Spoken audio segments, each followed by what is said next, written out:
मैं श्लोक कुमार एसएसपी बुलंदशहर बोल रहा हूँ। आप सभी अवगत हैं कि भारतवर्ष को आज़ाद हुए 75 वर्ष हो गए हैं।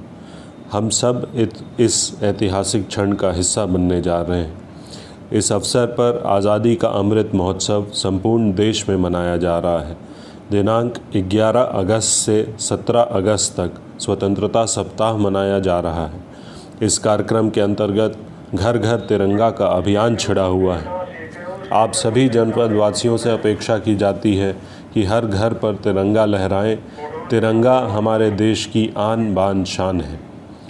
कुछ नशा तिरंगे की आन का है, कुछ नशा तिरंगे की शान का है। हम लहराएंगे हर जगह तिरंगा, नशा ये हिंदुस्तान की शान का है।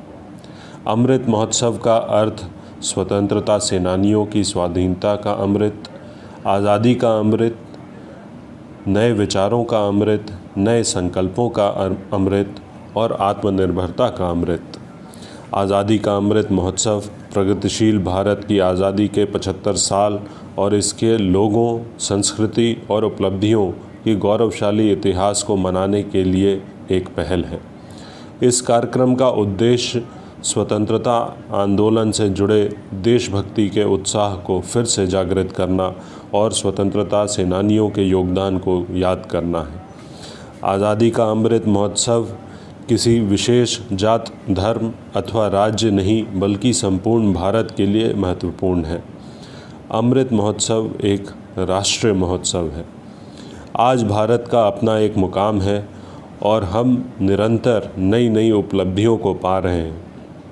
आज हर क्षेत्र में भारत आगे है। जब भारत गुलामी की बेड़ियों से जकड़ा हुआ था, तब इस देश को स्वतंत्र कराने के लिए अनगिनत सपूतों ने बलिदान दिया, अनेक कष्ट सहे, परंतु अभी भी बहुत से लोग आज़ादी के संघर्ष को नहीं जानते और उनके बलिदान की कहानी से अनभिज्ञ हैं। आज़ादी का अमृत महोत्सव एक माध्यम है उन सभी व्यक्तियों को आज़ादी के सही मायने बताने का। आइए उन वीर जवानों को याद करें जो अपने परिवार को त्याग कर अपने प्राणों को देश की आज़ादी के लिए न्योछावर कर शहीद हो गए। भारत को विविधता में एकता का देश कहा जाता है। अब हमारा देश स्वावलंबन के रास्ते पे निरंतर आगे बढ़ रहा है, रोज़ नई नई ऊंचाइयों को छू रहा है। इस क्रम में जनपद बुलंदशहर भी नए कीर्तिमान हासिल कर रहा है। शासन के निर्देशानुसार महिला एवं बच्चों के विरुद्ध घटित अपराधों में प्रभावी पैरवी कराकर इस वर्ष जनपद द्वारा कुल 48 अपराधों में 67 अपराधियों को माननीय न्यायालय से सज़ा कराई गई, जिनमें आजीवन कारावास, अर्थदंड, कठोर कारावास भी सम्मिलित हैं। SC/ST एक्ट के केसेस में भी प्रभावी पैरवी कराकर 5 अपराधों में 7 अपराधियों को सज़ा कराई गई, जिनमें 3 अपराधों में 4 अपराधियों को आजीवन कारावास की सज़ा सुनाई गई। जनता के मन से अपराधियों का भय दूर करने के लिए इस वर्ष 207 अपराधियों के विरुद्ध गुंडा अधिनियम के अंतर्गत कार्रवाई की गई तथा 84 अपराधियों को जिलाबदर कराया गया।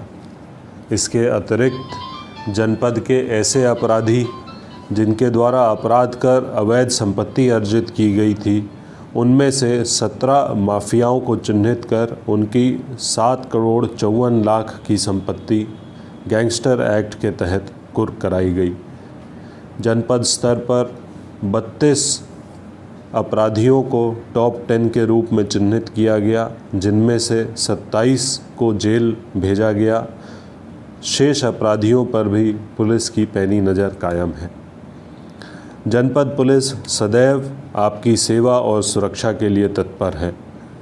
आपको किसी प्रकार की कोई समस्या हो तो 112 नंबर डायल करें, तत्काल पुलिस सहायता आपके पास पहुंचेगी।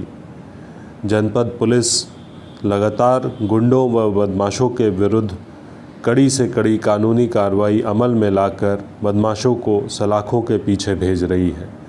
पुलिस का उद्देश्य है कि आपको भयमुक्त माहौल मिले, महिलाएं सुरक्षित रहें।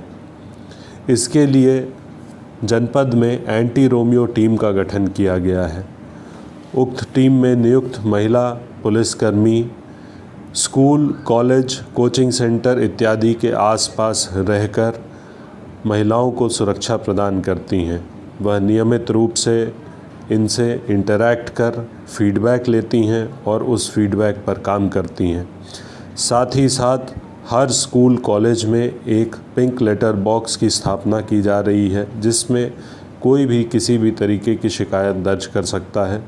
इन पिंक लेटर बॉक्स को सप्ताह में एक बार एंटी रोमियो टीम द्वारा खोलकर देखा जाएगा और जो भी समस्या इंगित की गई है उसका यथासंभव समाधान कराया जाएगा। इसके अतिरिक्त पूर्व के जितने भी अपराधी जो कि महिला संबंधित अपराध में सम्मिलित रहे हों, उनसे शपथ पत्र भरवाए जा रहे हैं और उनकी निगरानी भी की जा रही है। उनके अभिभावकों से भी शपथ पत्र भरवाए जा रहे हैं कि वह ये सुनिश्चित करेंगे कि उनका कोई भी रिश्तेदार, पड़ोसी, जानकार किसी भी तरीके के महिला अपराध में संलिप्त नहीं रहेगा, वह महिलाओं का सम्मान करेगा। एंटी रोमियो टीम और महिला बीट अधिकारियों द्वारा भ्रमण के दौरान जनता की सुविधा के लिए विभिन्न हेल्पलाइन नंबर जैसे 1090, 1098, 1076, 112 आदि के बारे में प्रचार प्रसार और जानकारी भी दी जा रही है। आप सभी को याद होगा कि कोरोना काल में पुलिस कोरोना वॉरियर के रूप में अपने जीवन की परवाह किए बिना सड़कों पर नज़र आ रही थी, चाहे वो ज़रूरतमंदों को एक स्थान से दूसरे स्थान पहुंचाना हो, किसी को आवश्यक दवा दिलानी हो, किसी मरीज़ की मदद करनी हो, लोगों को खाना पहुंचाना हो या उन्हें अपने गंतव्य तक पहुंचाना हो। यह सभी कार्य मित्र पुलिस की छवि को यथार्थ करते हैं और हमारा प्रयास है कि इसी सेवा भाव से हमारी पुलिस कार्य करते रहे। आइए आज़ादी के इस 75वें साल पर हम सभी प्रण करें कि अपने देश के हित में कार्य करेंगे। सभी धर्म, जाति के लोग मिलकर एकजुट रहेंगे, कानून व्यवस्था बनाए रखने में सहयोग करेंगे। जनपद बुलंदशहर के सांप्रदायिक सौहार्द की एक मिसाल श्रावण माह में देखने को मिली है, जिसमें शिव भक्तों की कावड़ यात्रा के दौरान सभी समुदाय के व्यक्तियों द्वारा भव्य स्वागत किया गया, जिसका परिणाम था कि कावड़ यात्रा के दौरान जनपद में पूर्ण कुशलता रही। इसी तरह मुहर्रम के पर्व पर निकाले जाने वाले ताज़िया और जुलूसों के दौरान भी सभी समुदाय ने सांप्रदायिक सौहार्द बनाकर रखा। यह एक मिसाल है। याद रखें, इस देश का भविष्य हमारे हाथों में है। आने वाली पीढ़ी को हम कैसा कल देना चाहते हैं, यह हमें निर्णय लेना है। स्वतंत्रता सेनानियों के बलिदान को याद रखते हुए आइए साथ मिलकर एक सशक्त और उज्जवल भारत के निर्माण में अपना योगदान दें। जय हिंद, जय भारत।